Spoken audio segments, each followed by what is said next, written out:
In a month, Johannesburg will be playing host to the World Conference on Qualitative Research, which aims to inspire innovation and collaboration, attracting qualitative research experts and enthusiasts from around the globe. To talk more on the importance of the conference and what it aims to achieve, we're joined by Professor King Costa, who is the chairperson of the conference's organising committee. Professor Costa, thanks for speaking to us this afternoon. Let's start off with how the collaboration with the Global Centre for Academic Research and other partners contributes to the richness and diversity of the World Conference on Qualitative Research. Thank you so much, and greetings to you and greetings to the viewers.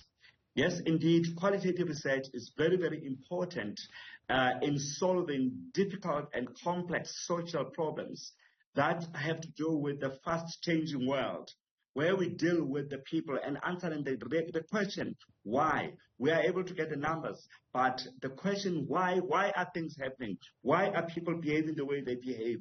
Why are people responding the way they respond? So that question, the rationale question, is answered well by qualitative research. And a lot of partners have come across and together from different parts of the world just to come and make sure that there is a platform that allows dialogue, that allows looking at latest research methods, particularly with the new shifts that occurred as a result of COVID-19. So yes, this is just one of those events at its 8th edition. So let's talk about the nature of the subject matter. What sort of areas are you looking at? What conversations do you have that impact regular citizens?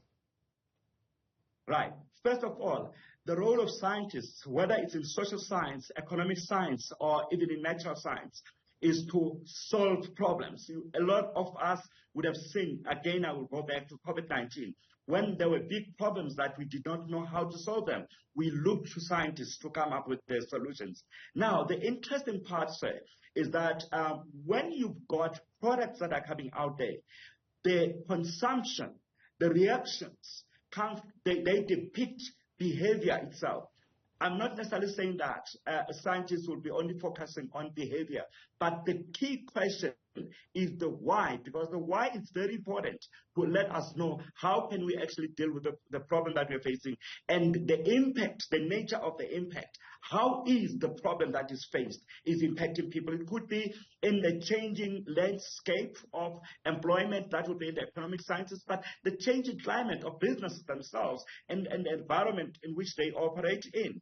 It could be in public health as well, and we've seen a lot of issues such as hesitancy with vaccines and all that. It could also be issues that are related to law. It could also be issues that are related to just how people interact with each other. So these are the kind of conversations that we talk about. But now, we don't just talk about these conversations on the periphery, but we get deeper and using established protocols for actually engaging in this conversation, which encourage highest level of thinking. Professor Costa, now you're a local organising committee chair of the WCQR. Let's talk about your relationship as the organisation with the South African government and governments of other countries. I'd imagine that this is a key aspect to moving forward, carrying out qualitative inquiry, as you call it, and coming up with certain solutions, as you suggest, and how those solutions are then implemented by various member countries. Thank you so much. First of all, I would say that a lot of countries are actually making sure that research is at the forefront of ideation thinking. It's at the vanguard of how policy is actually structured, because research is always critical in shaping how we come up with policies, practices, and even products in every country. So every country makes research very, very important. As a matter of fact, in South Africa, you will understand that the National Development Plan has actually put up a mandate for all institutions, particularly those of higher learning, to ensure that they assist in transforming the approach and the thinking that we had, whereby in the country we've been focusing, or the country has been more of a resource-based country as opposed to being a knowledge-based country. Now, how do you become a knowledge-based country? You become a knowledge-based country if the knowledge you use you actually create it in your country. The challenge, all knowledge is valuable, but the challenge is that if a country is not able to develop its own knowledge that comes from its own shores, that solves their problems, will always be importing knowledge out there. And I'll tell you what, knowledge availability is galore, so there is knowledge everywhere else. So governments do make this very, very important. However, I must clarify that this research outfit is actually an independent. Independent is not government. It's not government mandated, but it's independent. Scholars do organize themselves so that they can contribute positively. And Gauteng itself, even though it's an independent, I would say, outfit, the Premier of Gauteng has shown interest and supported as the first citizen of the province, and he's actually said, I open the doors for you, I support you, so come up with it. So we've got the support of the Gauteng government from that perspective.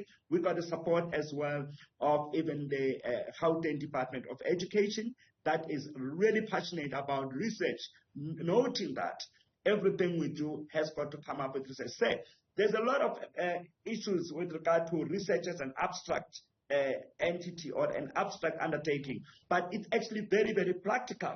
Because it's how we think and how we do things and how we go forward. Professor Costa, you've talked about this convention or this conference being in its 8th edition. Let's speak a little bit about the successes that you've enjoyed over the last 8 years, and what are some of the ideas from this inquiry that have come out and been implemented across the globe? One of the most fundamental idea that I could say it was the launch or the publication of our model, which has got the same name as myself, the Costa model for postgraduate research coaching.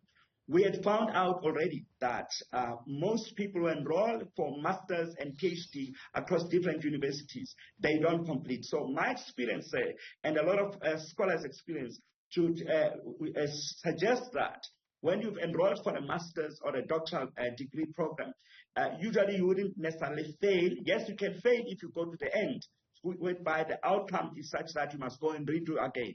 But most don't even get to the end. So they just drop off the system.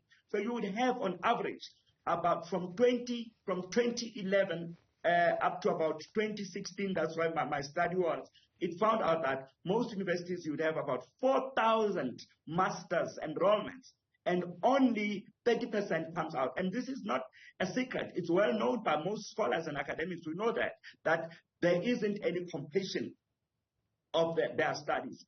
So the ability to make sure that some of our methods, the Costa model, that is actually created to assist students and those that are involved in supervision, using a different model from your apprentice model of supervision to more interactive, integrated, and collaborative approach, forming communities of practice across different students from different institutions. It's one of the great successes. And this model was published in 2019.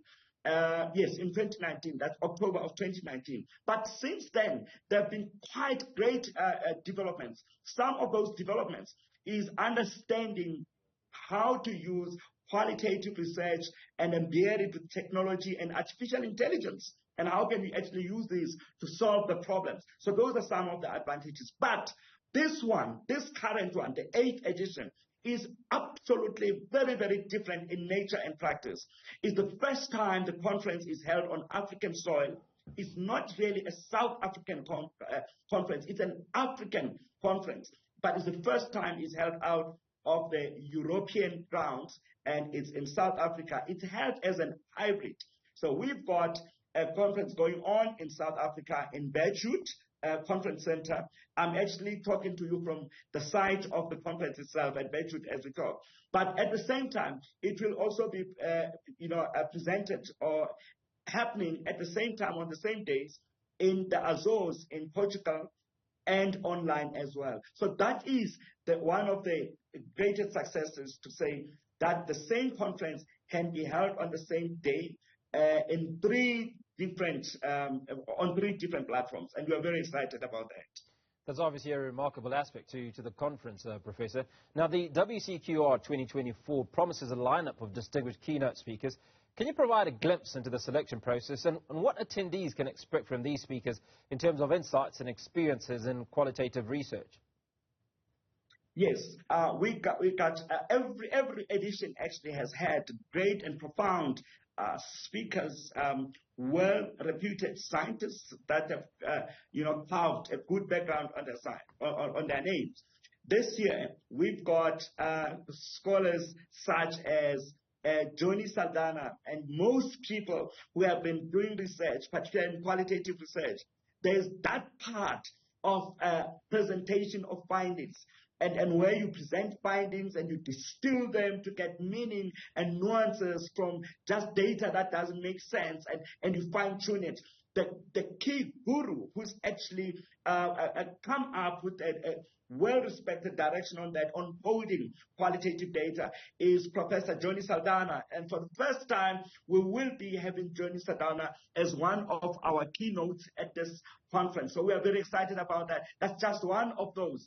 And he's got 30,000 citations. It's amazing. And then the next one is Dr. Flick, and is also a guru in case studies. If you look at most research that is written, and also the research that is more pragmatic in solving problems within businesses and society, are case studies. Yes, we've got other strategies that are used, like your ethnography, like your phenomenology, for instance, but case studies. And one of these gurus is actually Flick, who is well known for his work on case studies. And then in South Africa, we've got our former deputy president, Dr. Phumzile Mlambo-Ngcuka, who a lot know very well from the political side, but also from the social justice side. She's very, very interested and passionate about youth development. She actually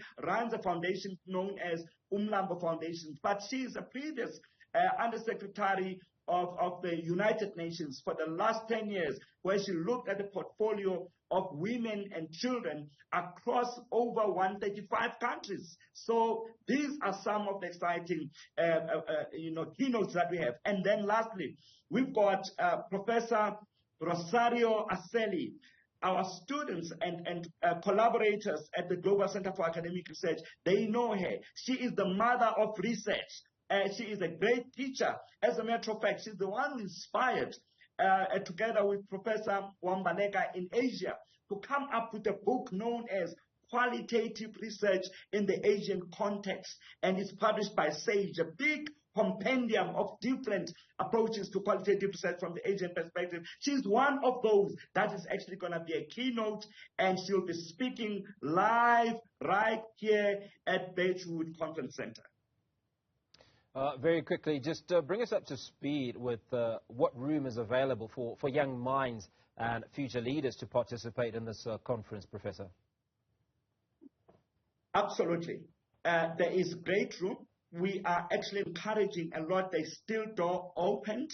We've got that door. Even when you go to the site, you'll find out that it's closed. But we've got a door, particularly for those that are viewing this interview, seeing this interview, and those that are going to probably see it. We've got a door that is opened until the 15th of December. So can people still submit their abstracts, and they will get those peer reviewed. It's blinded, a double-blinded peer review. And then if your abstract is successful, you come in. We encourage young people. And I'll tell you that a lot of young people are actually participating. Just in January this year, we had more than 21 abstracts, and we actually had 15 people that joined us to Europe just to present their abstracts, which were accepted. So there is a growing interest in research from the African perspective. And young people are actually taking the bulk of that. Professor Costa, appreciate your time at World Conference on Qualitative Research, set to inspire innovation and collaboration. And Professor King Costa, bring us up to speed with that event scheduled for January 2024.